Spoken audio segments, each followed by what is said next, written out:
Hello friends, welcome to विद्यार्थी site. आज के शॉर्ट वीडियो में हम बात करेंगे लॉजिकल रीजनिंग के अंदर स्क्वायर ऑफ अपोजिशन में जो सबऑर्डिनेशन रिलेशनशिप होता है उसमें अनडिटरमाइंड कंडीशन कब और क्यों होती है। और अगर आप इसकी फुल वीडियो देखना चाहते हैं तो आप मेरे चैनल को विज़िट कर सकते हैं, वहाँ पर आपको इसकी फुल क्लास मिल जाएगी। तो सबसे पहले बात करेंगे हम ए प्रपोजिशन की। अगर आपका ए प्रपोजिशन फॉल्स है तो आपका आई प्रपोजिशन पर क्या इफेक्ट आएगा।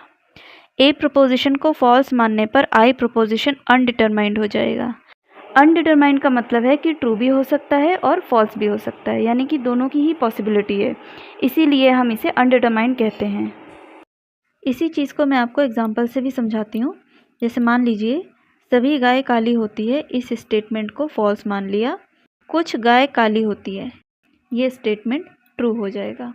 भाई ऊपर लिखा है सभी गाय काली होती है, ये स्टेटमेंट तो फॉल्स है क्योंकि सब गाय काली नहीं हो सकती, लेकिन कुछ गाय काली होती है, ये स्टेटमेंट आपका ट्रू हो जाएगा।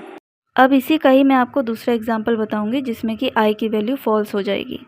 जैसे मान लीजिए ए स्टेटमेंट है सभी कुत्ते बिल्ली होते हैं, ये स्टेटमेंट आपका फॉल्स है।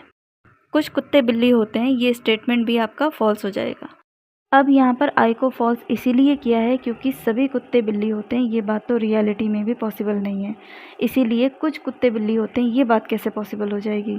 आपको इसमें सिर्फ इतना समझना है कि ए स्टेटमेंट के फॉल्स होने पर आई स्टेटमेंट अनडिटरमाइन हो जाएगा, क्योंकि यहाँ पर आप एक निष्कर्ष नहीं निकाल पा रहे हैं।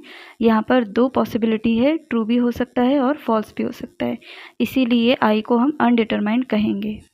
सेम यही कंडीशन जब आई के केस में होगी कि अगर आई ट्रू है तो ए पर क्या इफ़ेक्ट आएगा। अगर आपका आई ट्रू है तो ए अनडिटरमाइंड हो जाएगा। अब मैं इसी चीज़ को दो अलग अलग एग्जांपल से समझाऊंगी जिसमें कि आई के ट्रू होने पर ए स्टेटमेंट ट्रू भी हो सकता है और फॉल्स भी हो सकता है। जैसे मान लीजिए आई स्टेटमेंट है कुछ मछलियाँ पानी में तैरती हैं, ये स्टेटमेंट आपका ट्रू है। तो सभी मछलियाँ पानी में तैरती हैं, ये स्टेटमेंट भी आपका ट्रू हो जाएगा। तो ये तो एक एग्जांपल हो गया जिसमें कि आई के ट्रू होने पर ए स्टेटमेंट भी ट्रू हो रहा है। अब इसी का ही मैं दूसरा एग्जांपल लूँगी जिसमें आई की वैल्यू ट्रू होने पर भी ए की वैल्यू फॉल्स हो जाएगी। जैसे मान लीजिए कुछ गाय काली होती है, ये स्टेटमेंट ट्रू है, तो सभी गाय काली होती है, ये स्टेटमेंट फॉल्स हो जाएगा। क्योंकि कुछ गाय काली होती है ये बात तो सही है, लेकिन सभी गाय काली होती है ये बात आपकी गलत हो जाएगी। तो यहाँ से हम ये समझ सकते हैं कि आई स्टेटमेंट के ट्रू होने पर ए अनडिटरमाइन हो जाएगा। और अनडिटरमाइन का मतलब होता है जब आप किसी एक निष्कर्ष पर नहीं पहुँच पाते हैं। इसकी दो पॉसिबिलिटी है, या तो वो स्टेटमेंट ट्रू होगा या